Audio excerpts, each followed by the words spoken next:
ജിയോഗ്രഫിയിലെ വിശാല സമതല ഭൂവിൽ എന്ന് പറയുന്ന ചാപ്റ്ററാണ് നമ്മളിപ്പം പഠിക്കാൻ പോകുന്നത്.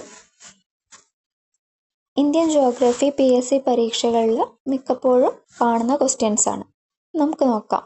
ഉത്തരപർവ്വത മേഖലയുടെ തെക്കുഭാഗത്തായിട്ട് ഉപദ്വീപീയ പീഠഭൂമിയുടെ വടക്കായിട്ടും സ്ഥിതി ചെയ്യുന്ന വിസ്തൃതമായ ഒരു ഭൂപ്രകൃതി വിഭാഗം കണ്ടില്ലേ? അതിവിശാലമായ ഒരു എക്കൽ സമതലമാണിത്. സിന്ധു ഗംഗ ബ്രഹ്മപുത്ര സമതലം എന്നാണ് ഇതറിയപ്പെടുന്നത്. സിന്ധു ഗംഗ ബ്രഹ്മപുത്ര സമതലം ഉത്തരപർവ്വത മേഖലയുടെ തെക്കായിട്ടും ഉപദ്വീപീയ പീഠഭൂമിയുടെ വടക്കായിട്ടും കാണപ്പെടുന്ന പ്രദേശമാണ് സിന്ധു ഗംഗ ബ്രഹ്മപുത്ര സമതലം. ഇതൊരു എക്കൽ സമതലമാണ്. ഉത്തരേന്ത്യൻ സമതലങ്ങൾ എന്നും അറിയപ്പെടുന്ന ഈ ഭൂപ്രകൃതി വിഭാഗം രൂപപ്പെട്ടത് എങ്ങനെയാണെന്ന് നമുക്ക് നോക്കാം. ഇത് സിന്ധു ഗംഗ ബ്രഹ്മപുത്ര സമതലം എങ്ങനെ കൂടി അറിയപ്പെടുന്നുണ്ട്? ഉത്തരേന്ത്യൻ സമതലങ്ങൾ എന്നും അറിയപ്പെടുന്നുണ്ട്. നമുക്ക് ഈ കോളത്തിലുള്ള എക്കൽ എന്താന്ന് വായിച്ചു നോക്കാം. നദികൾ ഒഴുക്കി കൊണ്ടുവരുന്ന ചെളി, മണൽ, ചരൽ എന്നിവ ഉൾപ്പെടെയുള്ള ശിലാവശിഷ്ടങ്ങളാണ് എക്കൽ. എക്കൽ എന്ന് പറഞ്ഞാൽ നദി ഒഴുക്കി കൊണ്ടുവരുന്ന ചെളി, അതുപോലെ തന്നെ മണല്, ചരല് എന്നിവയൊക്കെ ഉൾപ്പെടുന്ന ശിലയുടെ അവശിഷ്ടങ്ങളാണ് എക്കൽ. ഓക്കെ, നെക്സ്റ്റ് നമുക്ക് നോക്കാം എങ്ങനെയാണ് ഈ ഉത്തരേന്ത്യൻ സമതലം അല്ലെങ്കിൽ സിന്ധു ഗംഗ ബ്രഹ്മപുത്ര സമതലം രൂപപ്പെട്ടതെന്ന്. ഒഴുകുന്ന വെള്ളം, കാറ്റ്, ഹിമാനി, തിരമാല തുടങ്ങിയ ഭൗമോപരിതലത്തിൽ പ്രവർത്തിക്കുന്ന ബാഹ്യശക്തികളുടെ നിരന്തരമായ പ്രവർത്തന ഫലമായി ഭൗമോപരിതലത്തിൽ വൈവിധ്യമാർന്ന ഭൂരൂപങ്ങൾ ഉണ്ടാകുന്നു. ആയതിനാൽ ഇവയെ ഭൂരൂപീകരണ സഹായികളെന്നും ഭൂരൂപങ്ങൾ ഉണ്ടാകുന്നതിന് സഹായകരമായ പ്രക്രിയകളെ ഭൂരൂപീകരണ പ്രക്രിയകളെന്നും വിളിക്കുന്നു. ഭൂരൂപീകരണ പ്രക്രിയകൾ ഭൗതികവും രാസികവും ജൈവികവുമായ പ്രക്രിയയിലൂടെ ശിലകൾ പൊടിഞ്ഞുണ്ടാകുന്ന ശിലാവസ്തുക്കളെ ഈ ബാഹ്യശക്തികൾ ഒരിടത്തു നിന്നും മറ്റൊരിടത്തേക്ക് നീക്കി കൊണ്ടുപോവുകയും താഴ്ന്ന പ്രദേശങ്ങളിൽ നിക്ഷേപിക്കുകയും ചെയ്യും. ഇതിനെയാണ് നമ്മൾ എന്ത് വിളിക്കുന്നത്? നിക്ഷേപണം എന്ന് വിളിക്കുന്നത്. ചിത്രം 2.2 ശ്രദ്ധിക്കൂ. മഴത്തുള്ളികൾ ഇളകിയ വസ്തുക്കളെ നീക്കി കൊണ്ടുപോകുകയാണ്, എന്നിട്ട് താഴ്ന്ന പ്രദേശങ്ങളിൽ നിക്ഷേപിക്കും.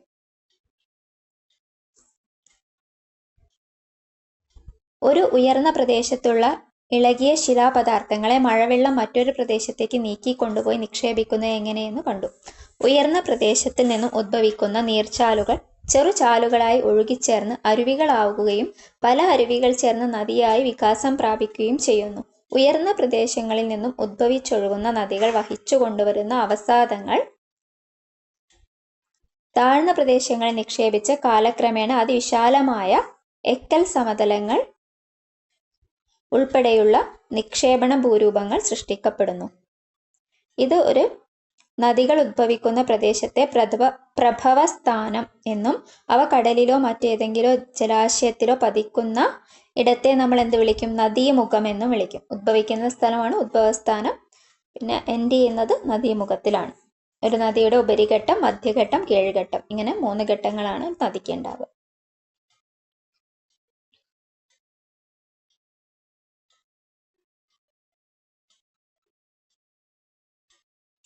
ഇത്തരത്തിൽ ഹിമാലയത്തിൽ നിന്നും ഉപദ്വീപീയ ഇന്ത്യയിൽ നിന്നും ഉദ്ഭവിച്ചൊഴുകുന്ന നദികൾ വഹിച്ചു കൊണ്ടുവരുന്ന അവസാദങ്ങൾ നിക്ഷേപിക്കപ്പെട്ടാണ് ഫലഭൂയിഷ്ഠമായ സിന്ധു ഗംഗ ബ്രഹ്മപുത്ര സമതലം രൂപപ്പെട്ടത്.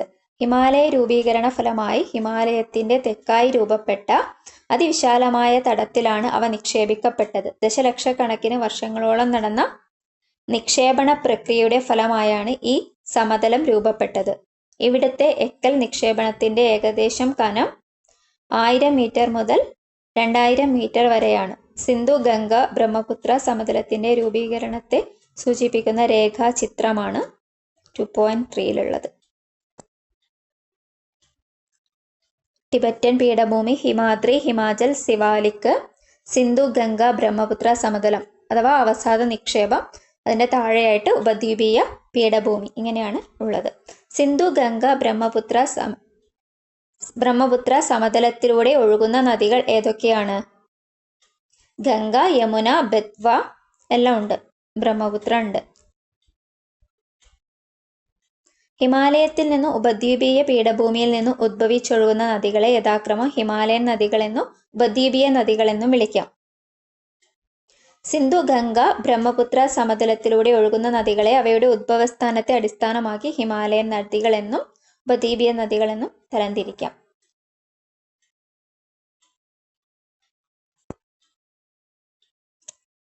സിന്ധു നദീമുഖം മുതൽ ഗംഗാ നദീമുഖം വരെ ഏകദേശം 3200 കിലോമീറ്റർ നീളത്തിൽ വ്യാപിച്ചു കിടക്കുന്ന ഈ സമതലം ലോകത്തിലെ തന്നെ ഏറ്റവും വലിയ എക്കൽ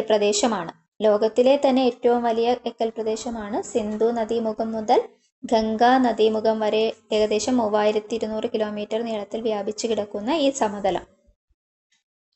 ഏകദേശം 2400 കിലോമീറ്റർ നീളത്തിൽ ഈ സമതലം ഇന്ത്യയിൽ വ്യാപിച്ചിരിക്കുന്നു. ഇന്ത്യയിൽ ഏകദേശം 2400 കിലോമീറ്ററോളമാണ് വ്യാപിച്ചിരിക്കുന്നത്. കിഴക്കു നിന്നും പടിഞ്ഞാറോട്ട് വിശാലമാകുന്ന ഈ സമതലത്തിന്റെ ശരാശരി വീതി 150 കിലോമീറ്റർ മുതൽ 300 വരെയാണ്. ഈ സമതലത്തിന്റെ അതിരുകൾ വടക്ക് സിവാലിക് പർവ്വതനിരകളും തെക്ക് ഉപദ്വീപീയ പീഠഭൂമിയുടെ ക്രമരഹിതമായ വടക്കൻ അരികുകളുമാണ്. വടക്ക് ഭാഗത്ത് എന്താണുള്ളത്? സിവാലിക് പർവ്വതനിരകളാണുള്ളത്. തെക്ക് ഭാഗത്തായിട്ട് ഉപദ്വീപീയ പീഠഭൂമിയുടെ ക്രമരഹിതമായ വടക്കൻ അരികുകളുമാണ് ഈ എക്കൽ സമതലത്തിനുള്ളത്. ഓക്കെ,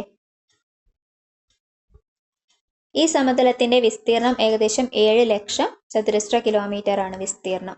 വളക്കൂറുള്ള മണ്ണ്, മതിയായ ജലലഭ്യത, അനുകൂല കാലാവസ്ഥ, പരന്ന ഭൂപ്രകൃതി എന്നീ സവിശേഷതകളാൽ ഈ പ്രദേശം കൃഷിക്ക് ഏറെ അനുയോജ്യമായിട്ടുള്ളതാണ് എക്കൽ സമതലം. ഭൂമിശാസ്ത്രപരമായി ഒരൊറ്റ ഭൂപ്രകൃതി വിഭാഗമായി ഇതിനെ പരിഗണിക്കാമെങ്കിലും നദീവ്യവസ്ഥ, നദികളുടെ ഒഴുക്കിന്റെ ദിശ എന്നിവയെ അടിസ്ഥാനമാക്കി അതിവിസ്തൃതമായ ഈ സമതലത്തെ 4 പ്രാദേശിക വിഭാഗമായിട്ട് തരംതിരിച്ചിരിക്കുന്നു.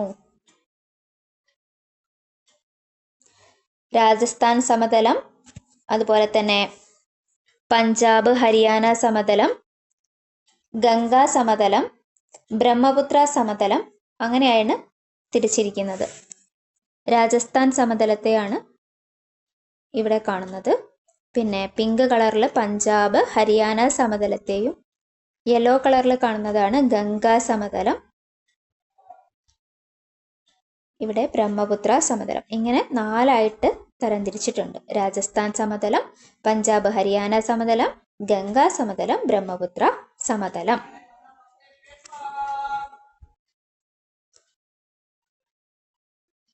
ഇനി നമുക്ക് രാജസ്ഥാൻ സമതലത്തെ കുറിച്ച് പഠിക്കാം.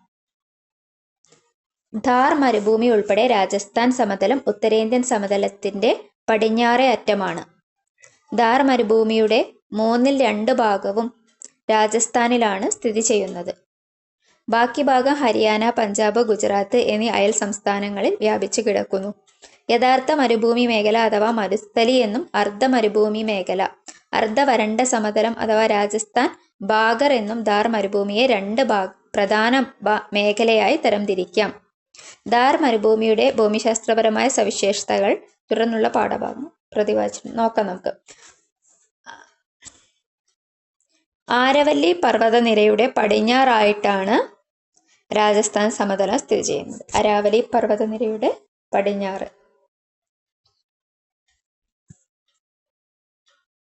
കാലികമായി മാത്രം നീരൊഴുക്കുള്ള ലൂണി ഈ സമതലത്തിലെ പ്രധാന നദിയാണ്. രാജസ്ഥാനിൽ നിരവധി ഉപ്പുതടാകങ്ങളുണ്ട്. സാംബാർ, ദ്യുതാന, സാർഗോൾ എന്നിവ രാജസ്ഥാൻ സമതലത്തിലെ ഉപ്പ് തടാകമാണ്. സാംബാർ തടാകമുണ്ട്, ദ്യുതാന, സർഗോൾ. സാംബാർ, ദ്യുതാന, സർഗോൾ. സാംബാർ എപ്പോഴും ക്വസ്റ്റ്യൻ പേപ്പറിൽ കാണുന്നതാണ്, രാജസ്ഥാനിലുള്ള ഉപ്പ് തടാകം. മറ്റേത് നമ്മൾ ശ്രദ്ധിച്ചിട്ടില്ല, അതും കൂടെ നോട്ട് ചെയ്യണം. ദ്യുതാനയും സർഗോളും. ദ്യുതാന, സർഗോൾ.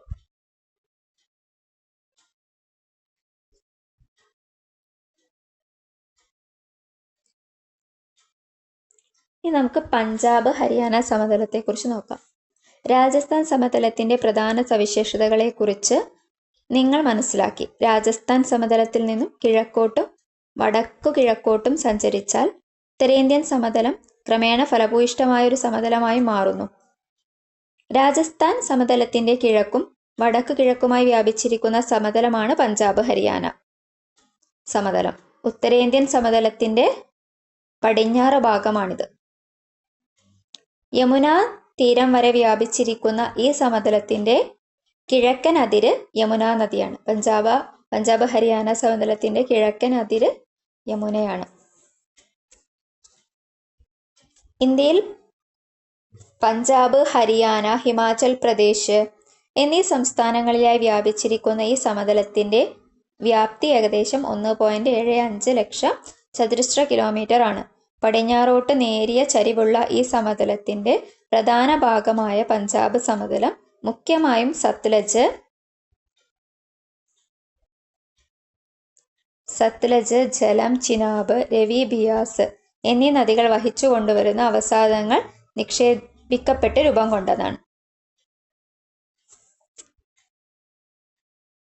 പഞ്ചാബ് 5 നദികളുടെ നാടെന്നും അറിയപ്പെടുന്നു. പഞ്ചാബ് ഹരിയാന സമതലത്തെ 5 പ്രധാന ദോബുകളായി തരംതിരിച്ചിരിക്കുന്നു.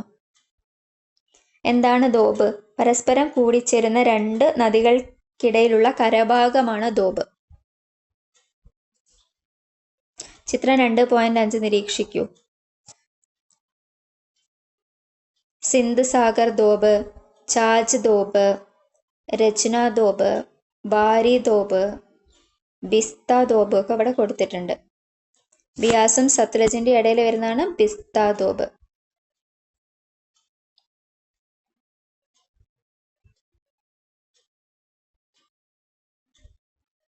ജലത്തിന്റെയും ചിനാബിന്റെ ഇടയിൽ വന്നതാണ് ഛാജ് ദോബ് അല്ലെ. ചിനാബിന്റെയും രവിന്റെ ഇടയിൽ വന്നതാണ് രചന ദോബ്.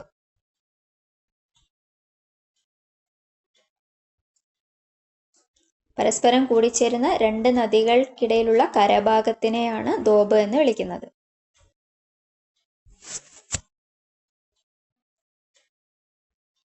ബിസ്ത ജലന്ധർ ദോബ്. ബിയാസ്, സത്ലജ് എന്നീ നദികൾക്കിടയിൽ സ്ഥിതി ചെയ്യുന്നതാണ് ബിസ്ത ജലന്ധർ ദോബ്. ബാരി ദോബ് ബിയാസ്, രവി എന്നീ നദികൾക്കിടയിലാണ്. രചന ദോബ് രവി, ചിനാബ് എന്നീ നദികൾക്കിടയിൽ സ്ഥിതി ചെയ്യും. ഛാജ് ദോബ്, ചിനാബ്, ജലം. സിന്ധ് സാഗർ ദോബ് ജലം, അതുപോലെ തന്നെ ചിനാബ് നദികൾക്കും സിന്ധു നദിക്കുമിടയിലാണ് സ്ഥിതി ചെയ്യുന്നത്. നോട്ട് ചെയ്യണേ, അറിയാത്ത ഏതെങ്കിലും ഉണ്ടെങ്കിൽ. സിന്ധ് സാഗർ ദോബ് ജലം, ചിനാബ് നദിക്കും സിന്ധു നദിക്കും ഇടയിലാണ്.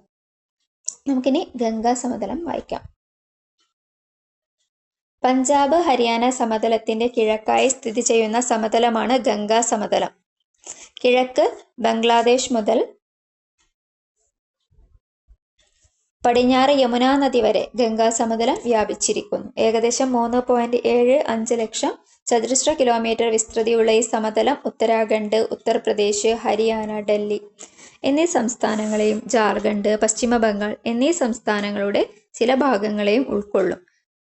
ഗംഗാ നദിയും ഗംഗയുടെ പോഷക നദികളും ചേർന്നുള്ള നിക്ഷേപണ പ്രക്രിയയിലൂടെ അതിവിശാലമായ ഈ സമതലം രൂപപ്പെട്ടത്. സമുദ്രനിരപ്പിൽ നിന്നും ശരാശരി 200 മീറ്റർ ഉയരമുള്ള ഗംഗാ സമതലത്തിന്റെ പൊതുവായ ചരിവ് കിഴക്കോട്ടും തെക്കു കിഴക്കോട്ടുമാണ്.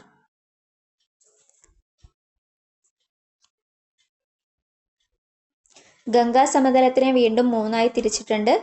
ഉപരി ഗംഗാ സമതലം, മധ്യ ഗംഗാ സമതലം, കീഴ് ഗംഗാ സമതലം. പിക്ചർ നോക്കൂ.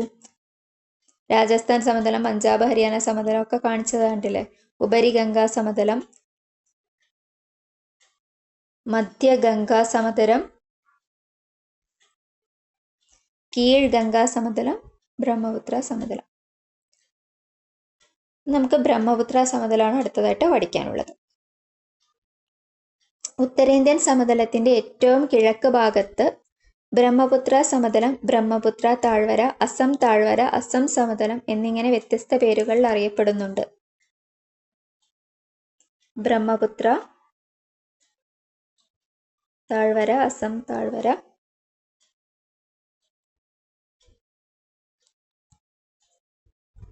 അസമിന്റെ കിഴക്കേ അറ്റം മുതൽ ബംഗ്ലാദേശ് അതിർത്തിക്കടുത്തുള്ള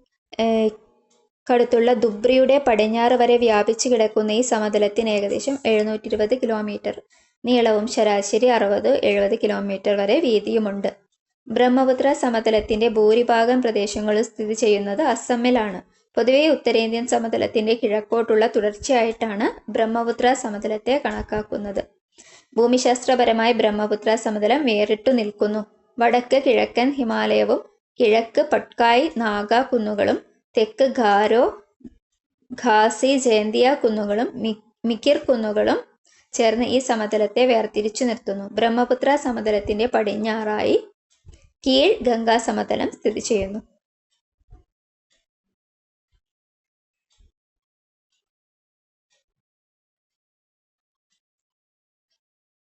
ടീസ്ത, മനസ്, ലോഹിത്, ദിബാങ് എന്നിവയാണ് ബ്രഹ്മപുത്രയുടെ പ്രധാന പോഷക നദികൾ. ടീസ്ത, മാനസ്, ലോഹിത്, ദിബാങ്. ഈ സമതലം എക്കൽ വിശറികളാൽ സമ്പന്നമാണ്. എന്താണ് എക്കൽ വിശറികൾ എന്ന് നമുക്ക് നോക്കാം. നദികൾ സമതലത്തിൽ പ്രവേശിക്കുമ്പോൾ ഒഴുക്ക് പെട്ടെന്ന് കുറയുകയും ആയതിനാൽ അവ വഹിച്ചുകൊണ്ടിരുന്ന അവസാദങ്ങൾ അഥവാ എക്കൽ ഒരു വിശറിയുടെ രൂപത്തിൽ നിക്ഷേപിക്കപ്പെടുന്നു. ഇങ്ങനെ രൂപപ്പെടുന്ന ഭൂരൂപങ്ങളാണ് എക്കൽ വിശറികൾ. പിണഞ്ഞൊഴുകുന്ന നദികൾ എക്കൽ വിശറി കാണിച്ചിട്ടുണ്ട്.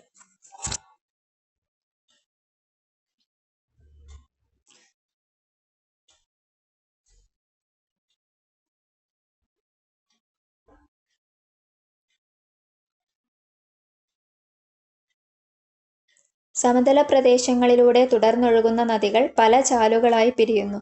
ഒഴുക്ക് തീരെ കുറയുമ്പോൾ വളഞ്ഞു പുളഞ്ഞൊഴുകുന്നു. പിന്നീട് അവ ഓക്സ്ബോ തടാകങ്ങൾ സൃഷ്ടിക്കുകയും ചെയ്യുന്നു. ചിത്രം 2.8 നിരീക്ഷിച്ച് ഓക്സ്ബോ തടാകത്തിന്റെ രൂപീകരണം മനസ്സിലാക്കൂ.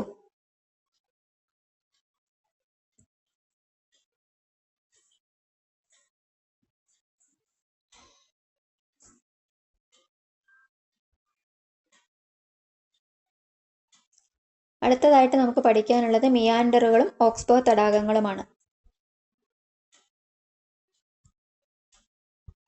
നദി താരതമ്യേന ചരിവ് കുറഞ്ഞതോ നേരിയ ചരിവുകളുള്ളതോ ആയ പ്രദേശങ്ങളിലൂടെ കടന്നു പോകുമ്പോൾ അവസാദ നിക്ഷേപങ്ങൾ നദിയുടെ ഒഴുക്കിനെ തടസ്സപ്പെടുത്തുന്നു. അതിന്റെ ഫലമായി നദി വളഞ്ഞു പുളഞ്ഞു ഒഴുകി വലയങ്ങൾ അഥവാ മിയാൻഡറുകൾ സൃഷ്ടിക്കുന്നു. തുടർച്ചയായ അപരദന നിക്ഷേപണ പ്രക്രിയ മൂലം ഇത്തരം വലയങ്ങൾ കൂടുതൽ വളയുന്നു. പിന്നീട് ഒഴുക്ക് കൂടുമ്പോൾ നദി നേർഗതി സ്വീകരിക്കുകയും നിക്ഷേപണം മൂലം വളഞ്ഞൊഴുകിയ ഭാഗം നദിയുടെ പ്രധാന ഭാഗത്തു നിന്ന് വേർപെട്ട് ഒറ്റപ്പെട്ട തടാകമായി മാറും. ഇങ്ങനെ ഒറ്റപ്പെട്ടു പോകുന്ന തടാകങ്ങളെയാണ് ഓക്സ്ബോ തടാകങ്ങൾ എന്ന് പറയുന്നത്. ഈ പിക്ചറിൽ കാണിച്ചാണ്ടില്ലേ, നദി ഇങ്ങനെ വളഞ്ഞു പുളഞ്ഞു ഒഴുകി അവസാനം ഒറ്റപ്പെട്ടു പോയത്, അതാണ് ഓക്സ്ബോ തടാകങ്ങൾ. നദി മിയാൻഡറിങ് കൊടുത്തിട്ടുണ്ട്. ഓക്സ്ബോ തടാകങ്ങളുടെ പിക്ചർ താഴെ കൊടുത്തിട്ടുണ്ട്. നദികൾ ഇങ്ങനെ വളഞ്ഞു പുളഞ്ഞ് ഒഴുകുന്നതിനെയാണ് നദി മിയാൻഡറിങ് അല്ലെങ്കിൽ നദീ വലയങ്ങൾ എന്നാണ് പറയുന്നത്. ഒരു നദി മിയാൻഡറിങ് ആണ് ചിത്രത്തിലുള്ളത്.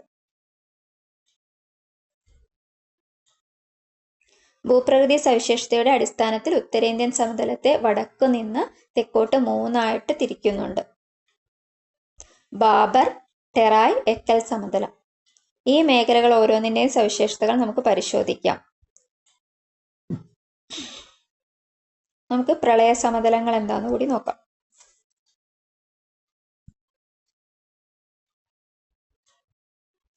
പ്രളയ സമയത്ത് നദികൾ കരകവിഞ്ഞ് ഒഴുകുമ്പോൾ അവ ഒഴുക്കിക്കൊണ്ടുവരുന്ന എക്കൽ ഇരു കരകളിലും നിക്ഷേപിക്കപ്പെട്ട് സമതലം രൂപക്കൊള്ളും. ഇങ്ങനെ പ്രളയ സമയത്ത് എക്കൽ നിക്ഷേപിച്ച് രൂപപ്പെടുന്ന സമതലങ്ങളായതിനാൽ ഇവയെ പ്രളയ സമതലങ്ങൾ എന്ന് വിളിക്കും. കൃഷിക്ക് ഏറെ അനുയോജ്യമായ ഇത്തരം പ്രളയ സമതലങ്ങളിലാണ് ലോക പ്രശസ്തമായ പല നദീതട സംസ്കാരങ്ങളും ഉടലെടുത്തത്. ബാക്കി നമുക്ക് അടുത്ത ക്ലാസ്സിൽ പഠിക്കാം. Thank you every one. എന്തെങ്കിലും ഡൗട്ട് ഉണ്ടെങ്കിൽ ചോദിക്കണേ കമൻ്റായിട്ട്.